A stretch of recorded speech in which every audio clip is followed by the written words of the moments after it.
So, this gentleman needs to be seen, but we'll have, not everybody needs to be over here, some of you can be over on this side of the podium. I'll move over. My arms will be flailing. Give him room.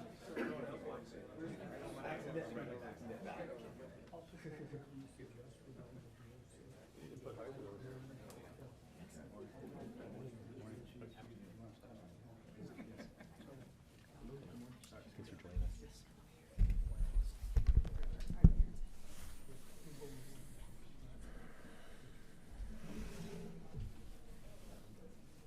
Hi, everybody. Everyone set? Very good. Good afternoon. Thank you all so much for being here. I'm here at the city's Emergency Operations Center. Joining me are the leaders of our Office of Emergency Services, our Incident Management team, and members of our city's executive team. Today, we want to provide an update on the work that we've done to recover from last week's storm and preparations for the storm that we expect to arrive tomorrow.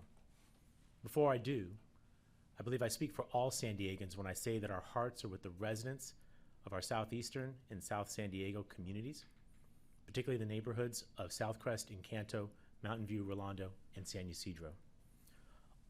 As these communities begin to recover, we're offering not just our hearts, but we're also lending our hands. Every day since the storm, our stormwater, environmental services, transportation, and public utilities departments have been on the ground in those same neighborhoods. They've been clearing storm channels, culverts, and drains of accumulated debris with the benefit of the emergency powers authorized by my local emergency declaration that allows us to move more quickly and around normal regulatory approvals. My community engagement team in the mayor's office, along with city council staff, have been in the most heavily impacted neighborhoods of Southcrest, Mountain View, and Encanto, making sure that residents have the resources that they need to recover and to prepare for the upcoming rain event. They've been going door to door daily, handing out flyers with the latest updates on available services, distributing donated supplies, and soliciting resident feedback and input on their needs. I want to thank these members of our city team, and I also want to thank community members and neighborhood nonprofit organizations for what they've done to come together to provide information on the needs of the community to the city while also helping these neighborhood residents. I also want to thank our city crews who have been working literally around the clock, both to recover from last week's storm as well as to prepare for the storm that will arrive tomorrow. Now, I want to reiterate, as much as we have been focused on helping residents in these impacted communities recover, we've also been preparing for the rain event that will come tomorrow. As I mentioned, we have cleared storm drains and storm channels. We've picked up accumulated debris from homes. We're delivering pre-filled sandbags to these neighborhoods and making them available at neighborhood recreation centers. However, given what we saw last Monday, the ground in these communities remains saturated. The significant clearing that has been accomplished in the storm channels and storm culverts. Today, we will be taking an extra precaution to protect the residents of these communities. Soon after this briefing, we'll be issuing an evacuation warning to residents in low-lying areas that endured flooding last week. Let me say that again. Soon after this briefing, we will be issuing an evacuation warning to residents in low-lying areas that endured flooding last week. Now, I want to be very, very clear. This is not an evacuation order. This warning is voluntary, and it is designed to encourage residents in these flood-prone communities to prepare if and when evacuation does become necessary. Residents in these areas should consider gathering important documents and belongings and make sure that you have a plan to move yourself, your family, and your pets out of harm's way should major flooding occur. If you are willing and able, we are encouraging residents in these low-lying areas to seek alternative accommodations.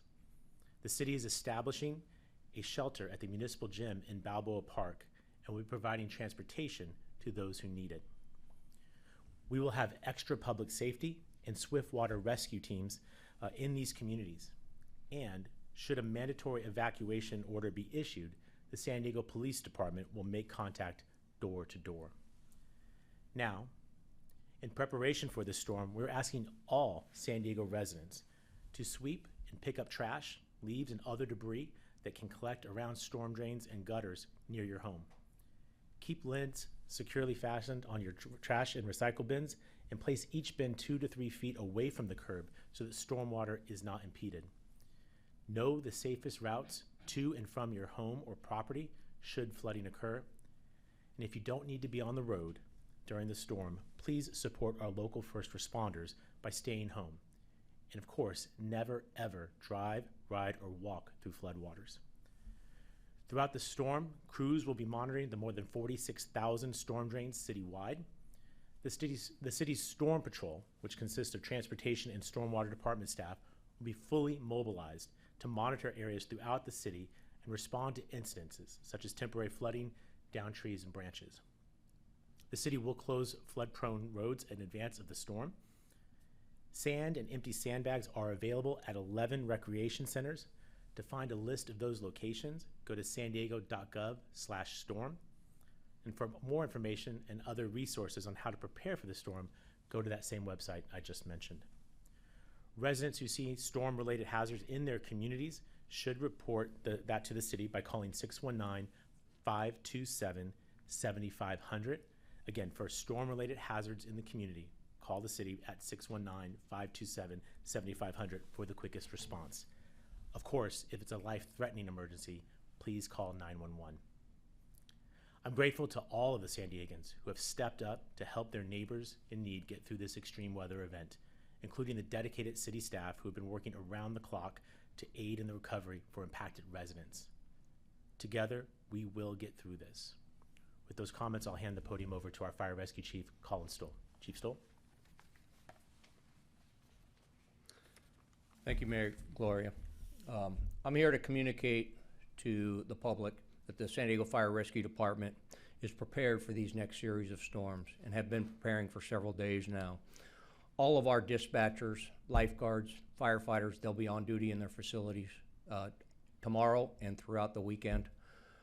We brought on extra staff, and in addition to all of our fire stations and lifeguards being staffed, Lifeguard Division will staff up an additional 8 swiftwater rescue teams strategically deployed throughout the city of San Diego in those prone areas that we know are historical problems for us in the flooding. We'll also be bringing in 2 swiftwater rescue teams funded by California Office of Emergency Services. Those will be initially dedicated to the southeast and southcrest areas, but of course be flexible and able to deploy throughout the city. San Diego Fire Rescue Department has also staffed up additional engines to patrol this area and to work to add manpower to that, as well as our technical rescue teams will be available citywide to be able to respond to those in need during these floods. As I tell you now that the Fire Rescue Department is prepared, my next message, and you heard it from Mayor Gloria, is that we want you all to be prepared as well. Making that plan that he referred to, practicing that plan, communicating that with your family, knowing where you're going to meet up, how you're going to get a hold of each other is essential. Plan that ahead of time. Gather up those documents, prescription medications, glasses, charging for your personal devices. All of those things should be gathered up in preparation for that. And as you look to your escape routes or your evacuation routes, have secondary means. Do not plan to travel through roads that we know are historically prone to flooding in those areas. We want you to be prepared in advance. And as Mayor Gloria said, this evacuation warning is voluntary, but if you choose to do so, we ask you to do so in advance. Do that earlier. Do not wait for the heavy rain and the flooding to start to begin those evacuations. The earlier you can do it, the better prepared for your families, and the better we will be able to respond to those areas and help those in need. If you are going to travel to any of the evacuation centers, we also ask that you be very cautious in your driving. Do not drive around barricades, obey all signage, do not drive through standing or moving water. There is no way for you to tell how deep those are, and many of the rescues that you see us performing of people inside those vehicles had no idea how deep that water was until they get stuck. And so again, I ask you to do this early. Do not wait till late tomorrow morning. If you have already experienced recent flooding, or you know you're in a flood-prone area and neighborhood, we ask you to make those advanced preparations and be ready to do that sooner than later. Now I'll turn it over to our Transportation Director, Bethany Bizet. Sorry.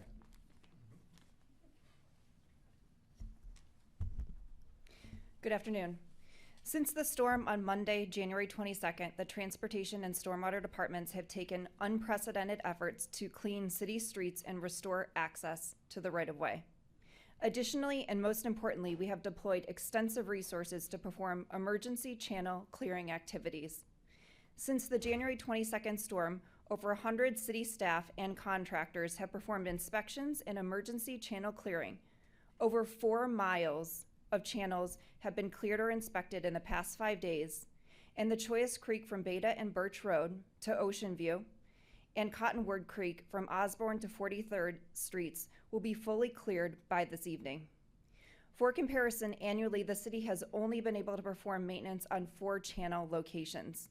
The scope of the channel clearing since last Monday has only been possible due to the city's emergency declaration, which has allowed us to activate extensive resources, funding, and contractor support to achieve this goal. City crews have worked multiple shifts daily to ensure the maximum level of flood resiliency within our communities.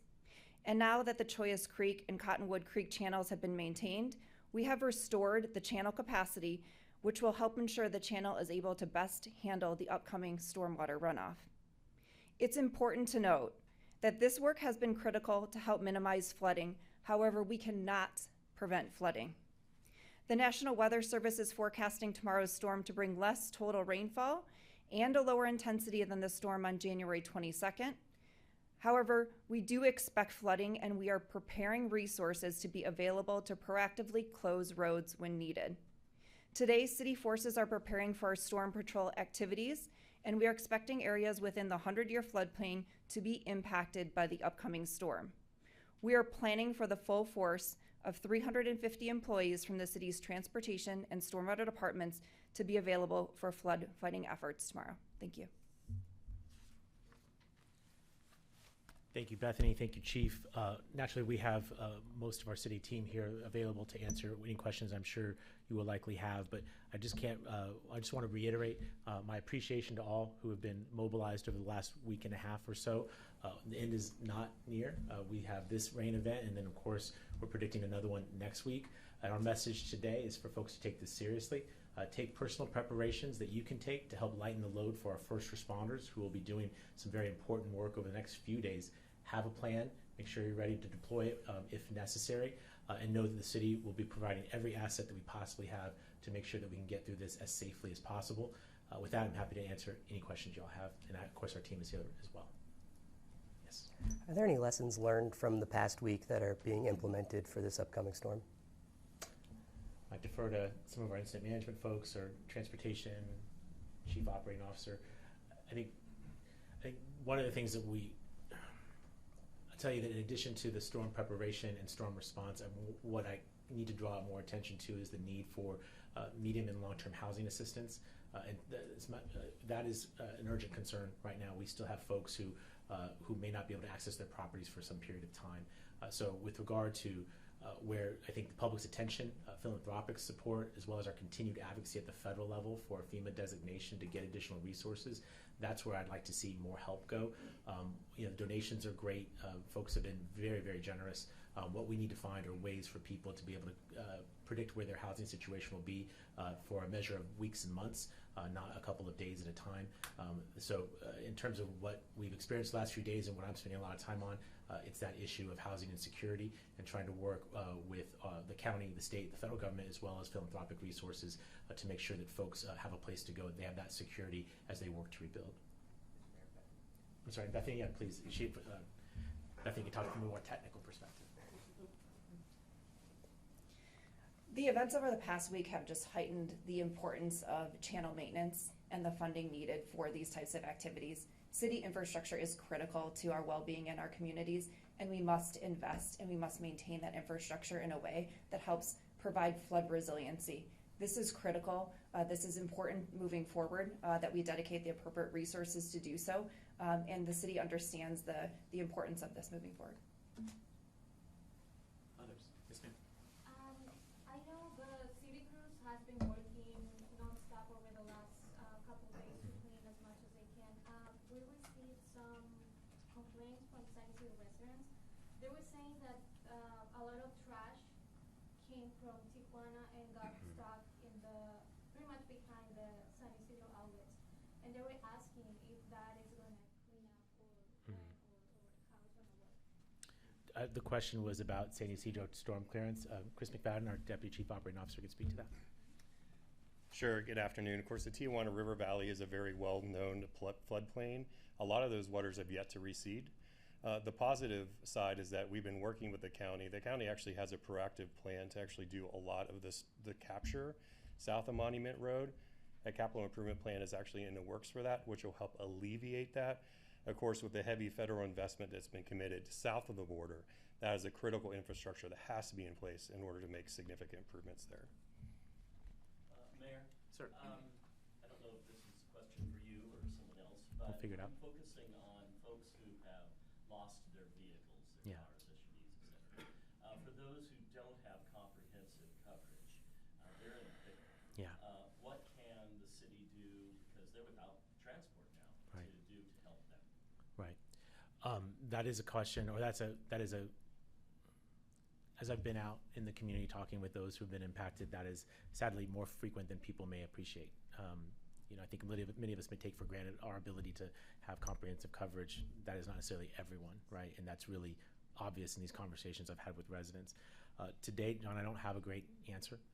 This is a part of where philanthropy may come in. This is why we're pushing that FEMA declaration, recognizing that will not be a cure-all, that will not make people whole. But with an average reward of about $5,000, you can see how that could help at least address this near-term issue that people have for mobility, be able to get to work, take care of their kids. Obviously, we want folks to file claims.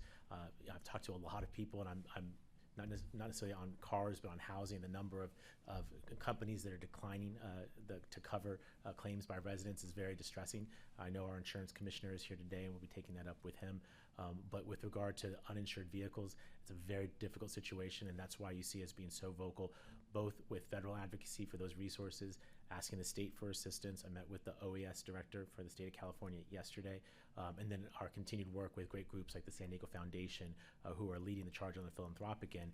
We need to get those resources in the hands of these people for whom there are no other options. If insurance is not going to cover it, if they personally cannot make something work for it, even on a temporary basis, we really need to get resources, and that is certainly an exposed issue. But as important and as critical as that is, I want to point out that is secondary to the housing issue. Obviously, we need to make sure people are sheltered. Last thing I would maybe mention in this space, there's been a lot of coverage about towing in the area.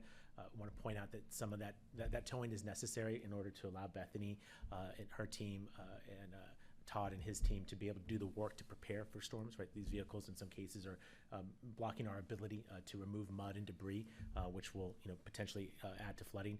We've been working with tow companies in the cities and is waiving fees associated with this. We know that people are in a tough spot. We're not trying to make it more difficult, but we do want to make sure that as much as possible we can minimize any additional damage that may come from the storm that we're expecting tomorrow. Yes. Can I ask just one quick follow-up? Ms. Bezak, we just returned from Choice Creek, and they're down there working, but I don't know how you're possibly going to get that clear. There is just mud feet deep as far as the eye can see. Are you really confident about getting that cleared? Looks like Chris is going to get that. Sure, again, Chris McFadden. So Choice Creek, to be very clear, it's at best a 10-year storm event that it can convey. So that's very important to note. Even though it's been cleaned out, anything beyond a 10-year storm event is still going to surcharge. And because the houses are in the floodplain in so many areas, that's part of the reason why it's so critical to get this message out now. But to answer your question, all those areas that we articulated before, we are confident by the end of the day, we'll be able to remove that vegetation and sediment that we think is going to really help conveyance in that watershed. Ultimately, it's the capital improvement projects, dozens of which we already have planned, to really need to look at this, not just from a creek, but up in the watershed, capturing that water as soon as possible, slowing it down, and in some cases, making the creek wider. And making the hard decision, acquiring property in those areas. There are some places in Choice Creek where we have to entertain really getting those properties once and for all out of the floodplain. Yeah. there's not, I'm happy to, if no first timers, I'm happy. Did you, I'm sorry, you didn't, sorry, let's please. Mentor, this is about those experiencing homelessness. Yeah. Have you've been sending outreach teams to, say, the San Diego River to try to clear them out of there to make sure? I know that it sounds like there's some emergency water people to rescue them, but Yeah. have there been outreach teams going to the San Diego River? They're having, they're out there every day. But often the message on a normal day is, here's help, it's available, are you willing to accept services? This current response effort or initiative is about saying, there's a storm that's coming, particularly in the San Diego River. We know this is going to exceed cresting levels, right? So this is going to be an issue, and we'd like you to come with us.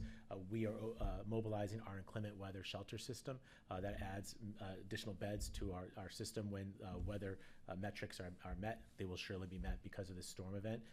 And so we just encourage folks to avail themselves of those services. But yes, the city contracts with a nonprofit organization known as PATH, People Assisting the Homeless.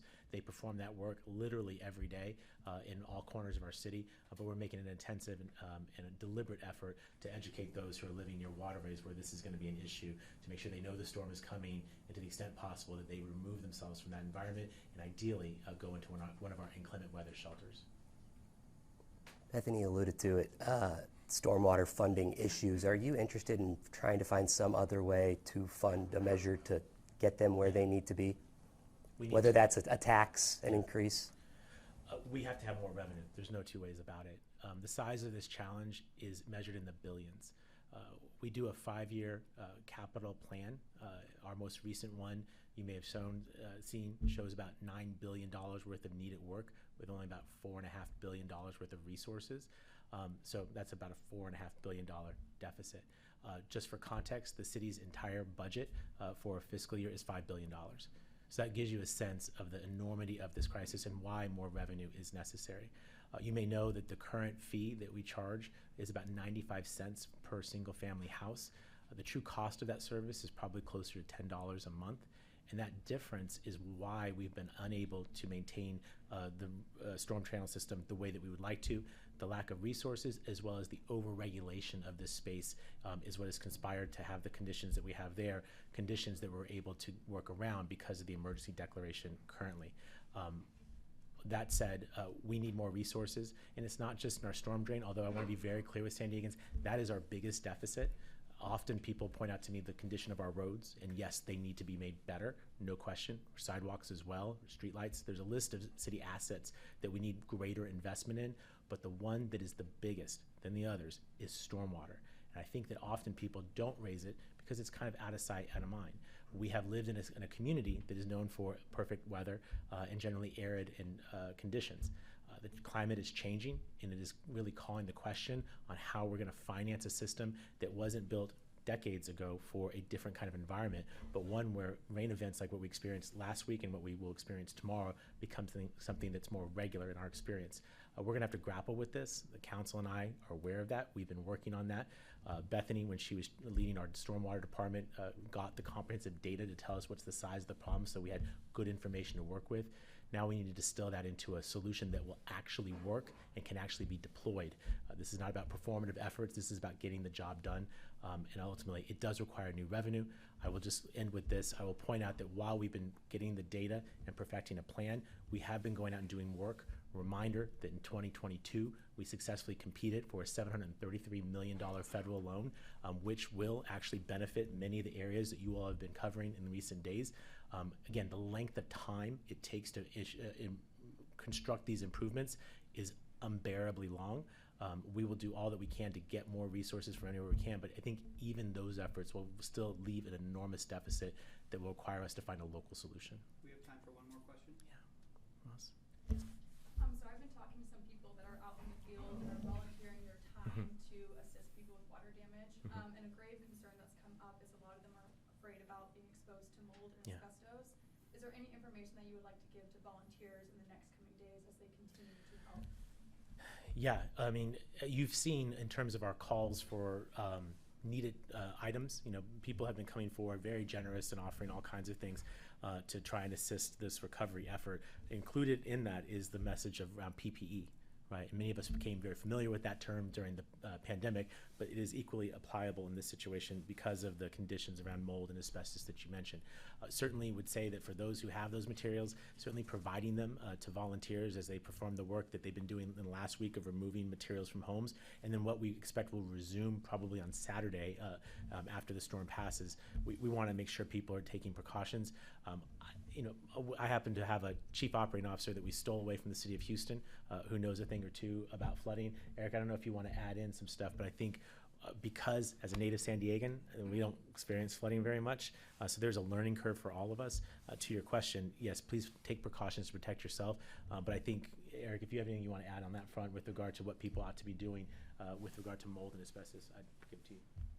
You know, number one thing I could say to everyone is take this very seriously. The storm happened a week and a day ago, 2 days ago. Mold forms in a matter of hours, and the fact that we did not execute a plan, and when I say we, I mean the community at large, to remove furniture, to remove clothing, to remove sheetrock installation, allowed that mold and mildew to basically formulate and expand. So we might be behind the curve, but I will tell everybody to take it seriously, wear the PPE. If you have furniture that got wet, truly evaluate whether or not that furniture can be saved, because there's a strong possibility it can't. And I understand and I've met a lot of people who homes were flooded with 1 foot all the way up to 3 foot to 5 feet of water in their home. And I recognize that they've lost everything. Now the question is, what can be saved? But your health is more important. And mold and mildew, you sometimes won't recognize the impact until later. So being very cautious that when your body starts to feel and sense that you're having an impact, take it seriously.